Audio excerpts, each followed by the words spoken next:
Morning everyone, কী অবস্থা সবার? তো আজকের দিনটা এত সুন্দর একটা সকাল। সো ঘুম থেকে ওঠার পরপরই দেখছিলাম বাহিরে এত সুন্দর একটা বৃষ্টি হচ্ছে। জাস্ট আজকে অনেক দিন পর মনে হচ্ছিল স্বস্তির একটা নিঃশ্বাস ফেলতে পারছি। আলহামদুলিল্লাহ, লাইফটা ডে বাই ডে কেমন যেন হয়ে যাচ্ছে, নিঃসঙ্গতার একাকিত্বে পার করছি।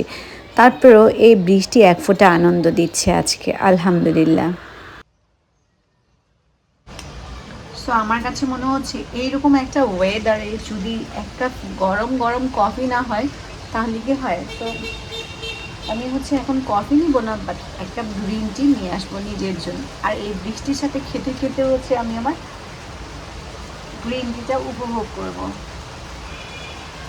আলহামদুলিল্লাহ, অনেক অনেক রোদের পরে, অনেক গরমের পরে খুব সুন্দর একটা মিষ্টি বাতাস আর মিষ্টি বৃষ্টি হচ্ছে, আলহামদুলিল্লাহ। জীবনের একটা সময় পার হয়ে গেলে জীবনের সাথে আর কিছু থাকুক আর না থাকুক, থেকে যায় শুধু নিঃসঙ্গতা। লাইফে নিঃসঙ্গতা কি যে একটা ভয়ানক জিনিস, সেটা এখন এই মুহূর্তে খুব হাড়ে হাড়ে বুঝতে পারছি। তারপরও সব কিছু মিলে আল্লাহর কাছে শুকরিয়া। তবে দিনগুলো কিন্তু কাটতে খুবই কষ্ট হয়। জীবনে কারা কারা এরকম আছো আমার মতো নিঃসঙ্গতায় কাটাচ্ছ, সেটা কিন্তু আমাকে কমেন্টে জানাতে পারো। আর নিঃসঙ্গতার লাইফটা তোমাদের কাছে কেমন অনুভূতি হয় সেটাও বলতে পারো। এক কাপ গরম গরম চায়ের সাথে বারান্দায় দাঁড়িয়ে জীবনের অনেক কিছুই আসলে ভাবছিলাম। জীবনটা আগে কেমন ছিল আর সময়ের সাথে সাথে জীবনটা এখন কেমন হয়ে গেল, ভাবলেই অনেক বেশি অবাক লাগে।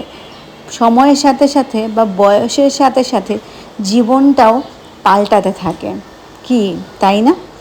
যাই হোক, সকালের ব্রেকফাস্টের সময় হয়ে গিয়েছে। কি ভাবছিলাম চিন্তা করে, পরে ভাবলাম যে কেন না, খুব ইজি নুডলস রান্না করে ফেলি। ওয়াফিয়ারও স্কুল থেকে আসার সময় হয়ে গিয়েছে। তো স্কুল থেকে আসার পর ওয়াফিয়াকে আমি সবসময় নুডলস দিই, আর টিফিনে ছোটোখাটো একটা মাফিন দিয়ে দিই, যাতে করে ও খেতে পারে। কারণ বাচ্চা, ও আসলে সকালবেলা এরকম ভারী টাইপের কোনো নাস্তা খেতে পছন্দ করে না। তাই জাস্ট আমার জন্য ইজি হয়, এই জন্য মাফিন দিয়ে দিই, আর আসার পর আমি ওকে নুডলস খাইয়ে দিই। জানি না আসলে এটা হেলদি কি না, তারপরে আমি শর্টকাট ওয়েতে যতটুকু করা চাই ওইরকম করি আর কি। তো আমি এখন নুডলস রান্না করব, বাট নুডলসটা দেখে আমার কাছে এত বেশি হতাশ লাগছিল যে কী রকম চুরামি করতে পারে। নুডলসের প্যাকেটটা ঠিকই রেখেছে, বাট ভিতরের নুডলসের যে কোয়ান্টিটিটা সেটা এত কমিয়ে দিয়েছে। আগে একটা নুডলসের প্যাকেট দিয়ে একজনের প্রপারলি হতো, বাট এখন একটা নুডলসের প্যাকেট দিয়ে একজন খাওয়াই যাবে না, মিনিমাম 2টা প্যাকেট দিলে তারপর একজন খেতে পারবে। রান্না টান্না শেষ করার পর দেন নুডলস নিয়ে আমি চলে আসলাম বারান্দায়। বারান্দায় বসে বসে প্রকৃতি দেখবো আর কনস্ট্রাকশনের কাজ চলছে সেগুলো দেখবো, আর সাথে নুডলস খাবো। আসলে ঘরের মধ্যে সবসময় থাকতে থাকতে কেন যেন ভালো লাগে না, মনটা ছটফট হয়ে আসে। আর নতুন একটা এলাকায় যেহেতু এসেছি, এই এলাকার কাউকেই চিনি না বা পরিচিত কেউই নেই, যার কারণে কোথাও যেতেও পারি না, সব সময় ঘরবন্দি থাকা লাগে। আর আমি যেহেতু ছোটোবেলা থেকে কোয়ার্টারে বড় হয়েছি মানুষের মধ্যে, তাই আমি মানুষ অনেক বেশি পছন্দ করি। মানুষের সাথে কথা বলা, গল্প করা, তাদের সাথে হাঁটা, এই জিনিসগুলো অনেক অনেক মিস করি। বাট এখানে আসার পর এত এত ঘরবন্দি জীবন, যেটা আসলে আমার সাথে অ্যাডজাস্ট করতে খুব বেশি কষ্ট হয়ে যাচ্ছে। যাই হোক, এদিকে পানির ফিল্টারের যে কিটটা রয়েছে সেই কিটটাও অনেক দিন ধরে চেঞ্জ করা হচ্ছিল না, তাই ফাইনালি এখন আমি কিটটা চেঞ্জ করব। লাস্ট টাইম রাহাত যখন গিয়েছিল কিটটা চেঞ্জ করে দিয়ে গিয়েছিল, আমাকে শিখিয়ে দিয়েছে যে কীভাবে করে কিট চেঞ্জ করতে হয়। দেখা যাক আমি শেখানো ওয়েতে কিটটা চেঞ্জ করতে পারি কি না। সবার প্রথমেই আমি পানির লাইনটা অফ করে নিয়েছি, দেন আমি এখন কিটটা খুলতে যাব। বাট এইটা খুলতে যাওয়ার পর আমি যে কি একটা স্ট্রাগল করেছি তা বলার মতো না। প্রায় 1 ঘন্টা সময় লেগে গিয়েছে এই কিটটা খুলতে। কোনোভাবেই খুলতেই পারছিলাম না।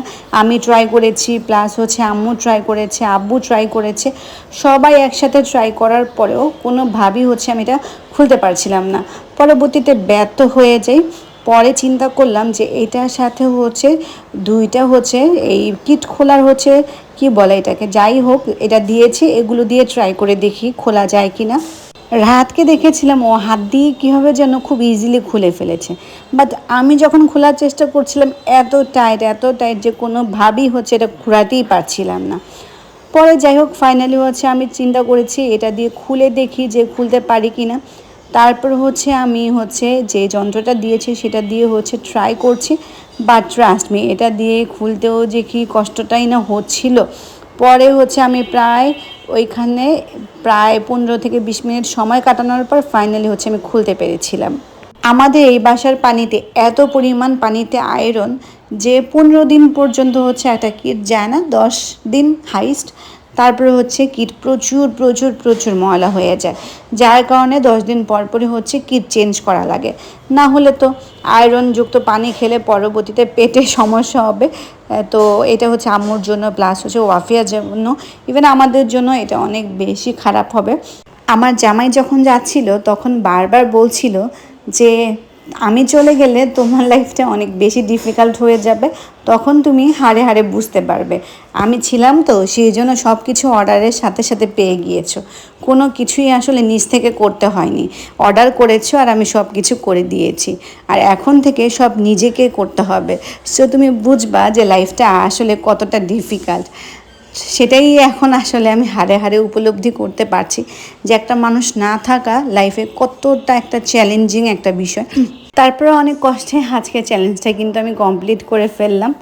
যাই হোক, আজকের ব্লগটা এটুকুই। নেক্সট ব্লগে আবার দেখা হয়ে যাবে তোমাদের সাথে।